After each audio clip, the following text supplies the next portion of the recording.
Little Mo Films. Hey, what's up, world? This is Little Mo Films.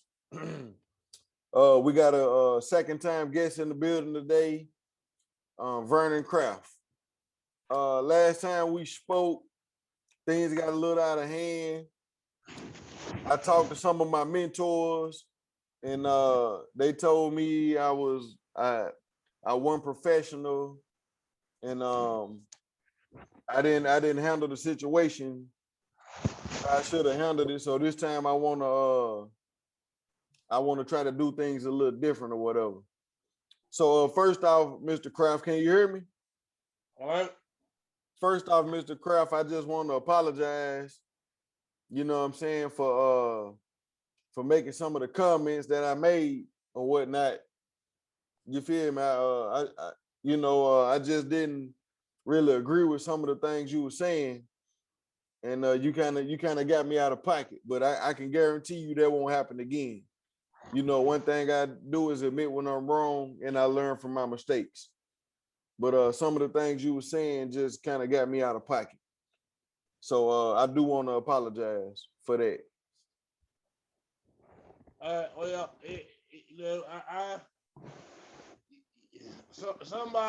somebody didn't raise you right because you should know to give the white man more respect than what you did. Let's just say that. But I thank you for apologizing and showing proper respect to the white man. Hey, I'm gonna just take that as a joke, man.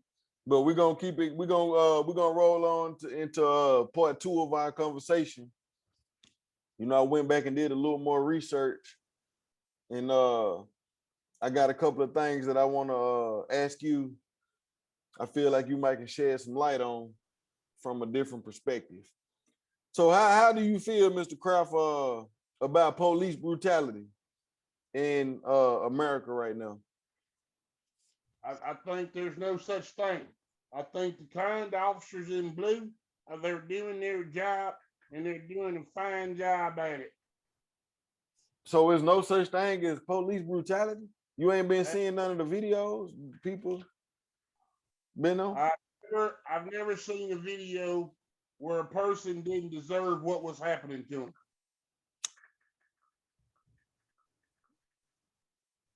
So George Floyd deserved what happened to him?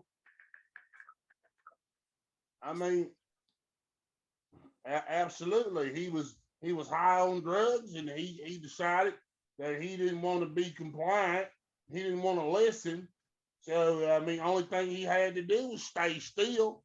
If he would have stayed still, then he wouldn't have lost his life. I mean, from the video, it looked like he was still to me. Looked like he was still to me. Kept talking and kept squirming around, and he just wasn't compliant. So that's why he lost his life. I actually I feel like Derek Chauvin needs to be free. You feel like he need to be freed? He's a good man. What makes him a good man? Because he had no criminal record, and he always treated, a man, accordingly. I've heard stories of him. I didn't know him personally, but I've always heard great things about that there Derek Chauvin. And that George Floyd, hey man, he should have stayed still. If he would have stayed still, he'd still be with us. Okay, so do you feel like his sentencing was fair? No, it's very unfair. Very unfair. You guys should have done today. You don't get sentenced to prison for doing your job. He shouldn't have done a day. He was doing his job. Man was doing his job. Never did nothing wrong. I didn't see anything in that video that I disagreed with. Only thing I disagreed with was that George on the ground not doing what he was told, being disobedient to the white man. He was high on drugs anyway. Well, regardless if he was high or not, what drug he was on. I still feel like, it was an excessive amount of time that Derek Chauvin had his knee on his neck. Do you feel like that was called for though? Do you feel like that was actually caused? Like he Feel couldn't have like handled he could it was no other way he could have handled that situation but besides putting his knee on his neck. Well, I mean, you could have maybe used some choke techniques that I've seen applied before. So I mean, maybe he could have applied more pressure. That's what I would say. I mean, 8 minutes, yeah, that's a long time. So let's speed things up, with a chokehold. Man, God bless you, man. Hey, I say this though. I do want to ask you, uh, what was your experiences with black people as a child? What were some of your experiences with black people as a child? Because I want to see. They I'm work. trying to figure out. I'm not a licensed psychologist, but I do have my own mind and have my own questions. And I'm just curious on what was your experiences like with African Americans as a child, Mr. Croft? They work for us. They work for my family, and they work for my family, and that's all I know that they work for us. They served us well. We didn't generally associate with them outside of they come over and work for us. We didn't worship with them. We didn't dine with them. Everybody has their place in society nowadays. It's a little different. People are mixed together.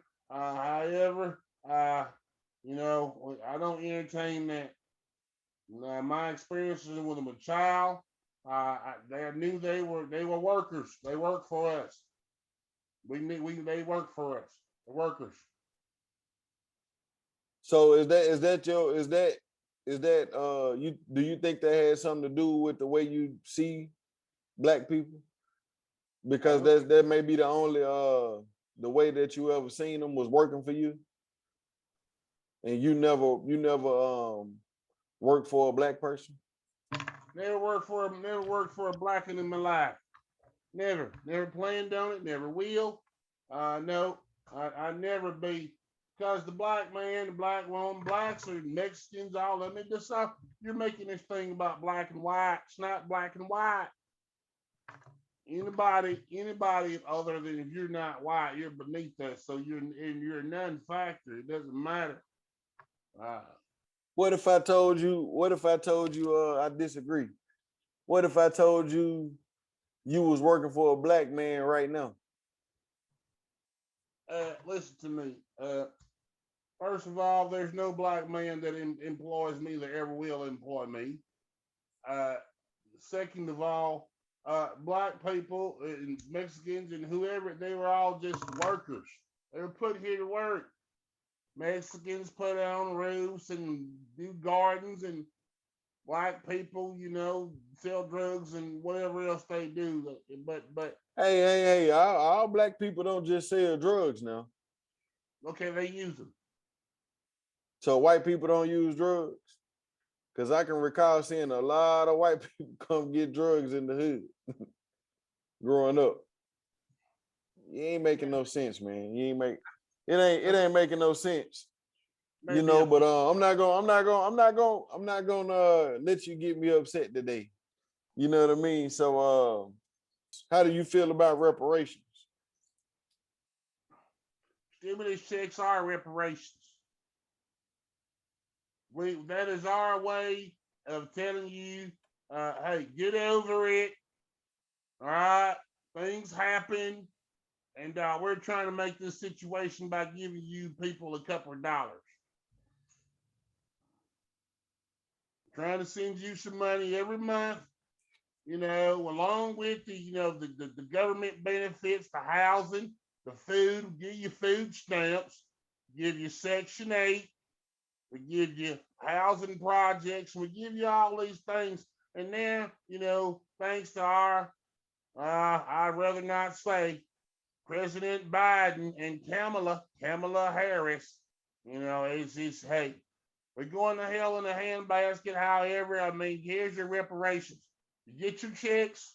You know, you go and you get your PPE loans, and that's another thing. So let's talk about that for a second. We know we mentioned the stimulus, but you know they're getting this PPP money, and yeah, they're going everywhere, Miami, and they're going to go vacations, and that's okay. They're going to be going to the federal penitentiary soon. But yeah, I basically feel like stimulus checks and reparations.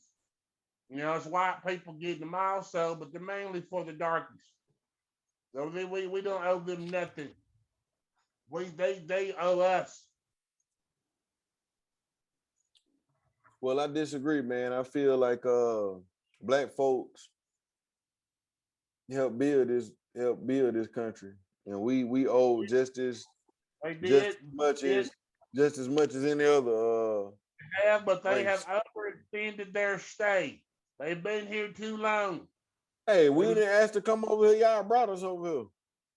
well, we need to get them up out of here. We should have got them up out of here a long time ago. That was the mistake of the white man. That was the great white mistake. Is bringing them over here and not getting them back out of here. Just like we brought them over here, we should have got them back out of here. Mm. Except for the only thing about taking them all the way back home, we just kick them off the boat in the middle of the ocean and turn around. Hmm. Yeah, it sounds good. Well, the game done changed now, baby. So hey, you just gotta see what's coming next.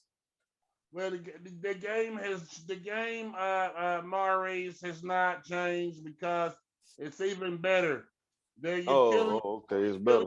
yourselves now. We don't have to kill you. We don't have to lift a finger. So it's actually still working. We don't have to do a thing. Killing Hey, yourselves. Okay.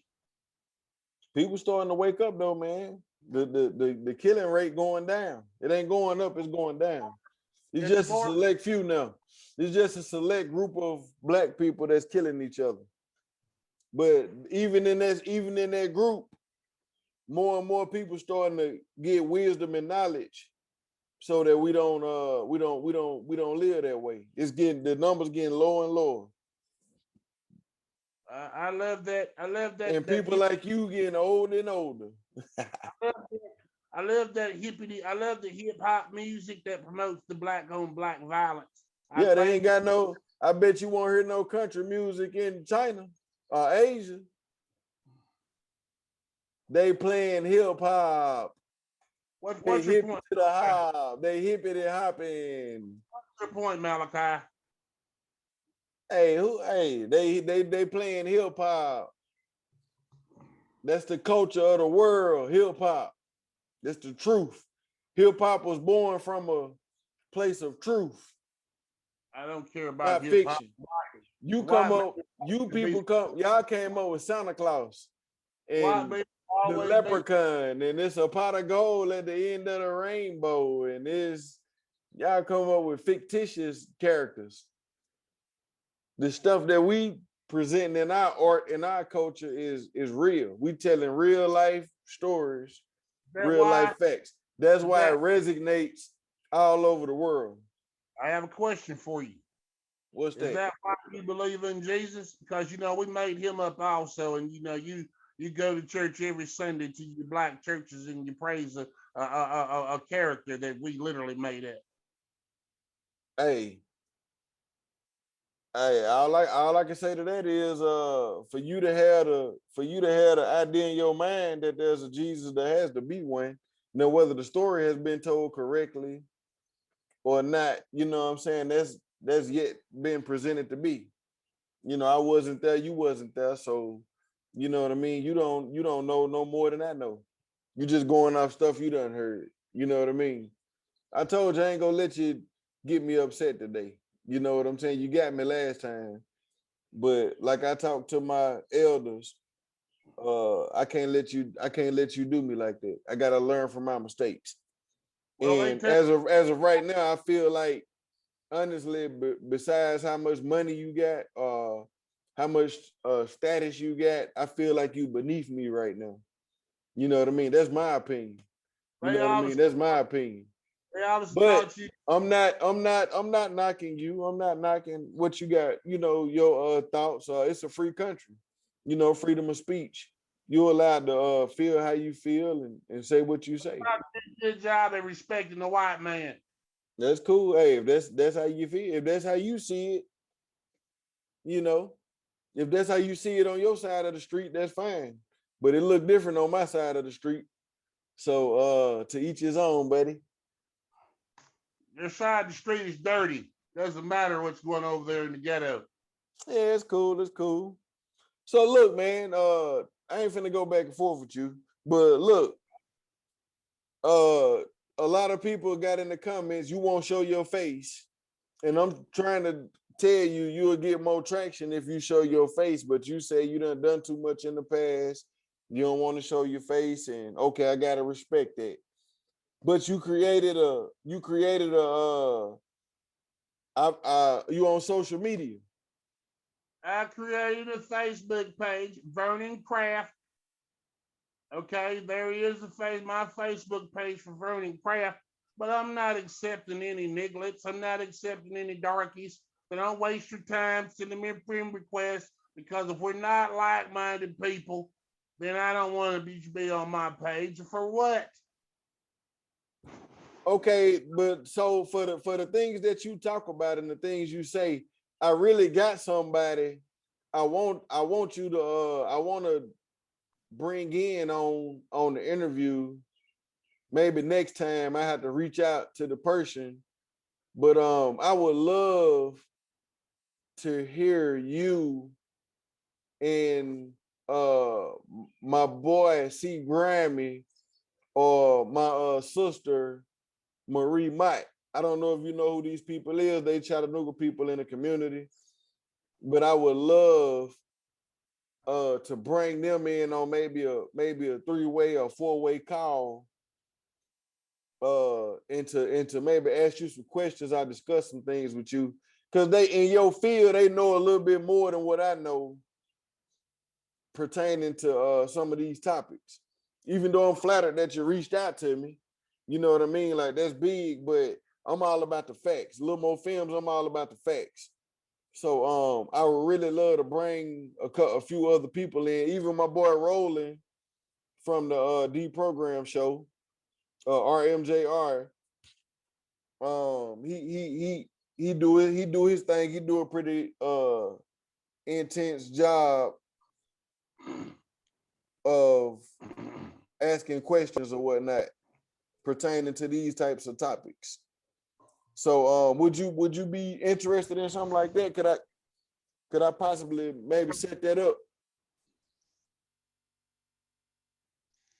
As long as you people understand that you will respect the white man. I would love for you to say that with Marie Mott and C Grammy and RMJR on the show, on the podcast. Little Mo Films.